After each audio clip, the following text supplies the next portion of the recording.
Day 235. Job chapter 4, verse 1 through chapter 7, verse 21. Then Eliphaz the Temanite answered and said, If we say to commune with thee, wilt thou be grieved? But who can withhold himself from speaking? Behold, thou hast instructed many, and thou hast strengthened the weak hands. Thy words have upholden him that was falling, and thou hast strengthened the feeble knees.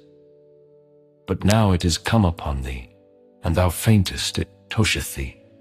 And thou art troubled. Is not this thy fear, thy confidence, thy hope, and the uprightness of thy ways?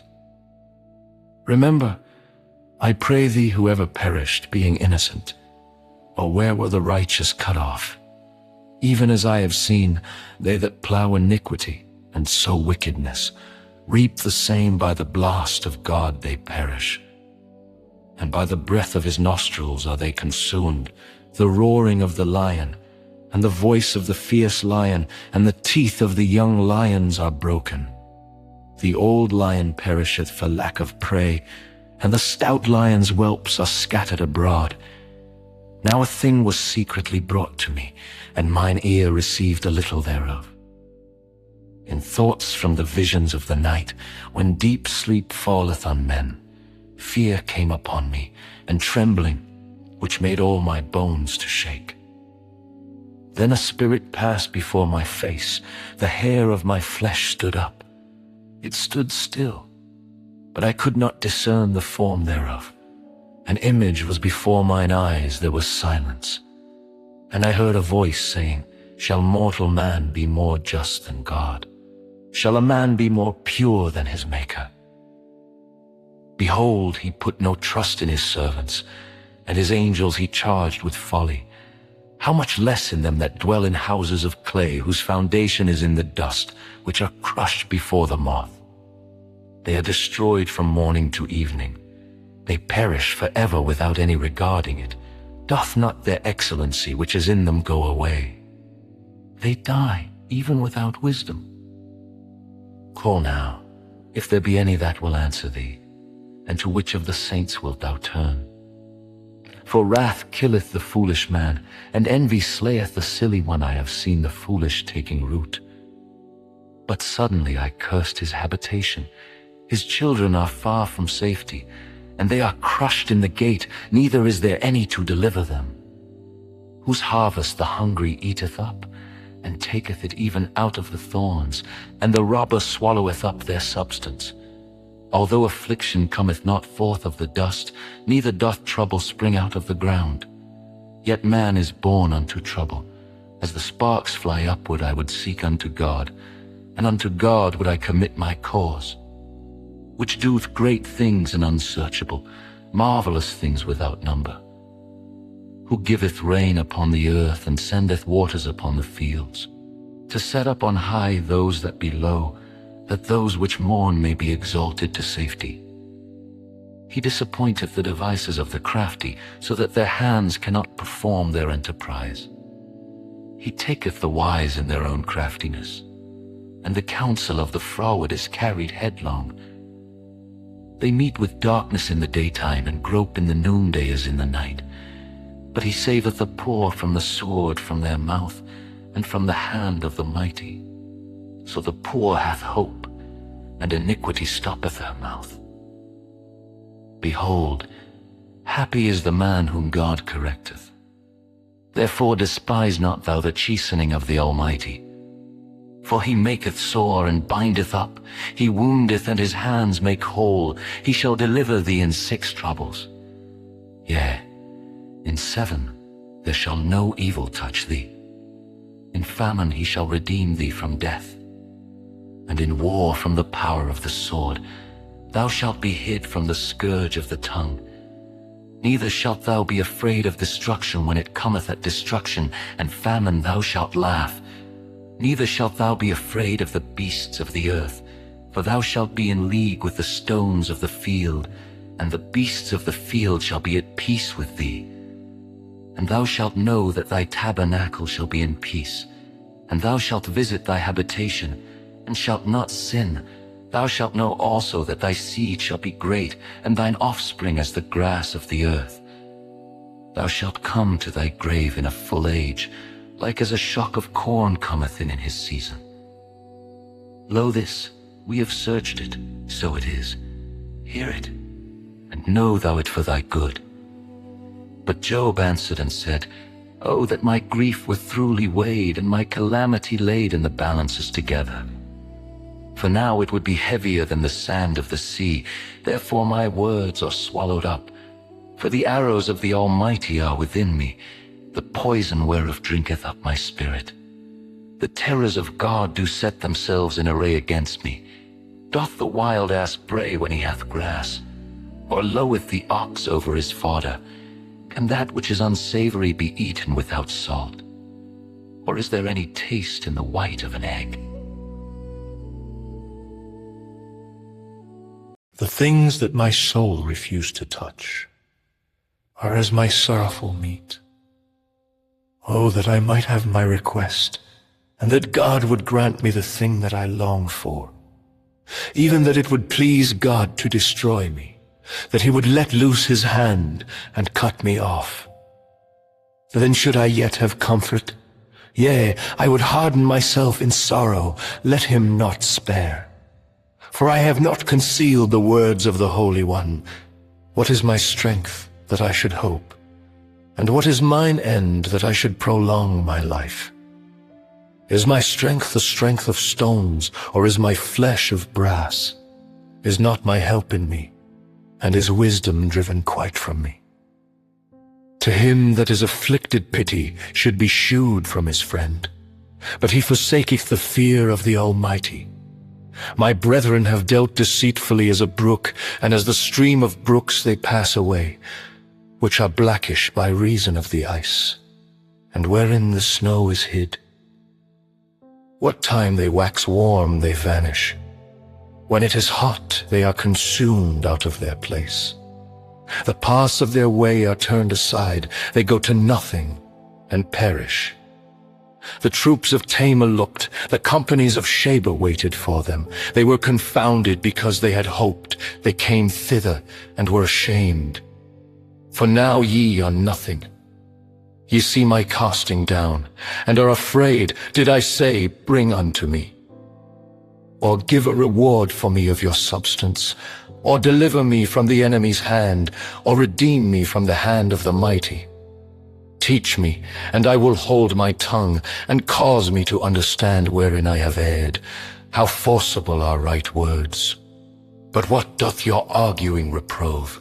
Do ye imagine to reprove words, and the speeches of one that is desperate, which are as wind? Yea, ye overwhelm the fatherless, and ye dig a pit for your friend. Now therefore be content, look upon me. For it is evident unto you if I lie, return. I pray you, let it not be iniquity. Yea, return again, my righteousness is in it. Is there iniquity in my tongue? Cannot my taste discern perverse things? Is there not an appointed time to man upon earth? Are not his days also like the days of an hireling? As a servant earnestly desireth the shadow, and as an hireling looketh for the reward of his work, so am I made to possess months of vanity, and wearisome nights are appointed to me.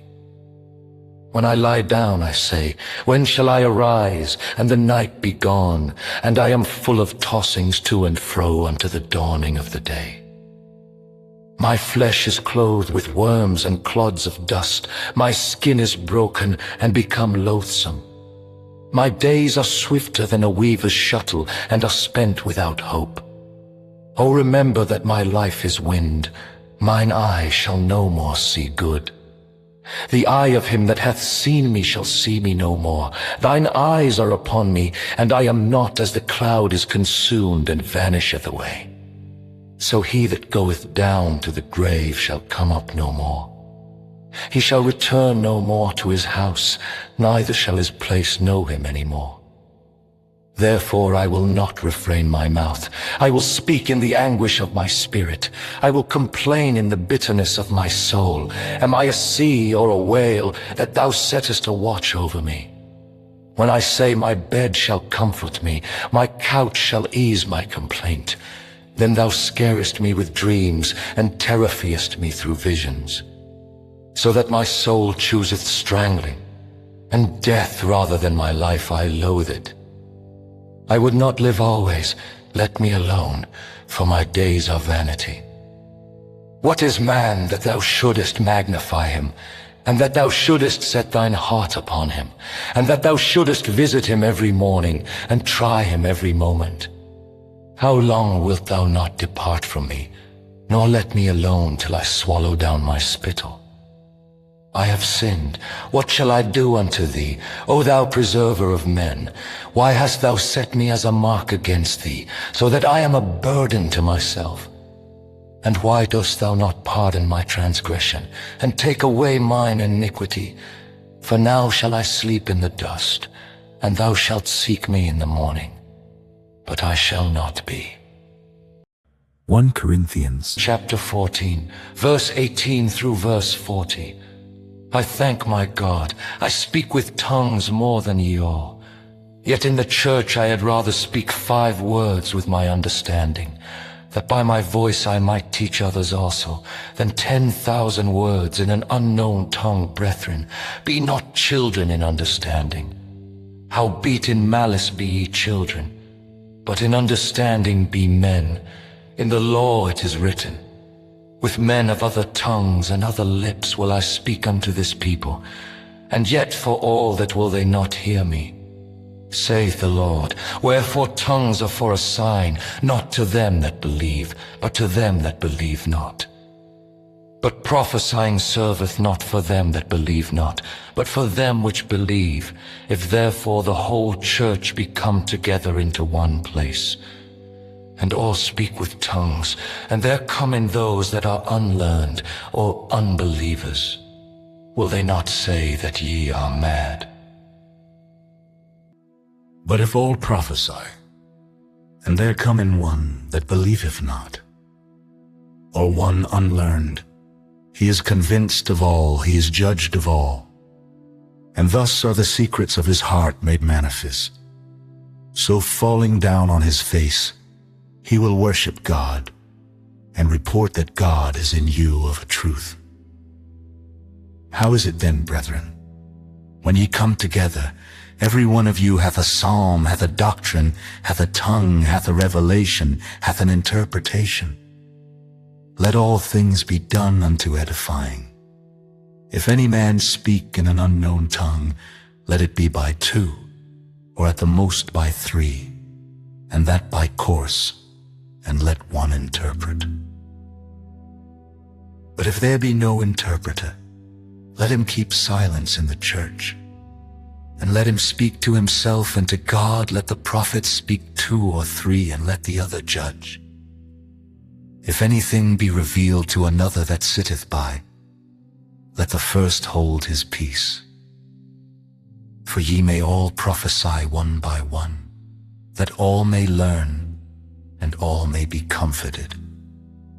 And the spirits of the prophets are subject to the prophets, for God is not the author of confusion, but of peace, as in all churches of the saints.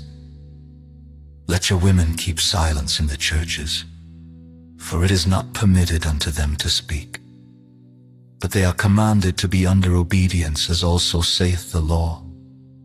And if they will learn anything, let them ask their husbands at home. For it is a shame for women to speak in the church. What? Came the word of God out from you? Or came it unto you only? If any man think himself to be a prophet or spiritual, let him acknowledge that the things that I write unto you are the commandments of the Lord. But if any man be ignorant, let him be ignorant. Wherefore, brethren, covet to prophesy, and forbid not to speak with tongues. Let all things be done decently and in order. Psalm 37, verse 29 through verse 40. The righteous shall inherit the land and dwell therein forever. The mouth of the righteous speaketh wisdom, and his tongue talketh of judgment. The law of his God is in his heart, none of his steps shall slide. The wicked watcheth the righteous, and seeketh to slay him. The Lord will not leave him in his hand, nor condemn him when he is judged. Wait on the Lord, and keep his way, and he shall exalt thee to inherit the land. When the wicked are cut off, thou shalt see it. I have seen the wicked in great power, and spreading himself like a green bay tree, yet he passed away. And lo, he was not. Yea, I sought him, but he could not be found. Mark the perfect man, and behold the upright. For the end of that man is peace, but the transgressors shall be destroyed together. The end of the wicked shall be cut off, but the salvation of the righteous is of the Lord. He is their strength in the time of trouble. And the Lord shall help them and deliver them. He shall deliver them from the wicked and save them, because they trust in him. Proverbs 21, verse 27. The sacrifice of the wicked is abomination. How much more when he bringeth it with a wicked mind?